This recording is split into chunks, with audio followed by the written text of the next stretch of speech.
আসসালামু আলাইকুম ভিউয়ার্স, কেমন আছেন সবাই? চলে আসলাম নতুন আরেকটি ভিডিও নিয়ে।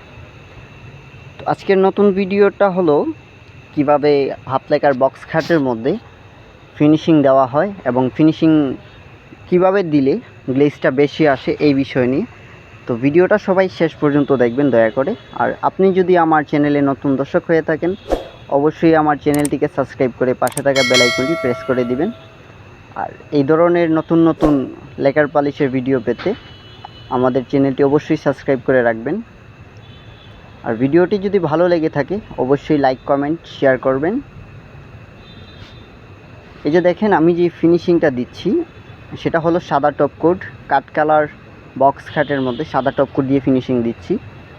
আপনারা চাইলে ওই কাট কালারটাকে যদি ডিপ করতে চান সেই ক্ষেত্রে টিক কালার ইউজ করতে পারেন কিংবা মেহগনি কালার ইউজ করে ফিনিশিংটা দিতে পারেন। আর যদি চান ন্যাচারাল কাট কালার থাকতে তাহলে শুধু সাদা টপ কোটটা মারতে পারেন, সেক্ষেত্রে কোনো প্রবলেম হবে না। আর ফিনিশিং দেওয়ার সময় একটা জিনিস খেয়াল রাখবেন, যেন গানের হাওয়াটা মিডিয়াম থাকে, এভরিথিং সব কিছু যেন মিডিয়াম থাকে, তাহলে কিন্তু আপনাদের খাটের মধ্যে কিংবা অন্যান্য ফার্নিচারের মধ্যে যদি ফিনিশিং দেন গ্লেজটা ভালো আসবে। আর বেশি হাওয়া দিয়ে যদি ফিনিশিং দেন দাস দাস থেকে যাবে, গ্লেজটা ভালো আসবে না। আর দাস দাস থাকলে তো বুঝতেই পারছেন দেখতে সুন্দর দেখা যাবে না। তো হাই গ্লেজ মারার জন্য আপনাদেরকে একটা জিনিস খেয়াল রাখতে হবে, হাওয়াটা মিডিয়াম থাকতে হবে। মিডিয়াম রেখে আপনারা হাওয়াটা তারপর গিয়ে গ্লেজ মারবেন। আর আজকের ভিডিওটা আপনাদের কাছে কেমন লাগতেছে সেটা অবশ্যই কমেন্টে জানাবেন। আর বেশি বেশি করে শেয়ার করে দিবেন আজকের এই ভিডিওটা।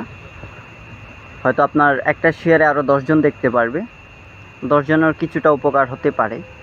তো বেশি বেশি করে শেয়ার করে দিবেন। আর এই ধরনের নতুন নতুন লেকার পলিশের ভিডিও পেতে আমাদের চ্যানেলের সাথেই থাকবেন। তো দেখুন কিভাবে শেষ পর্যন্ত ফিনিশিং দেওয়া হয়।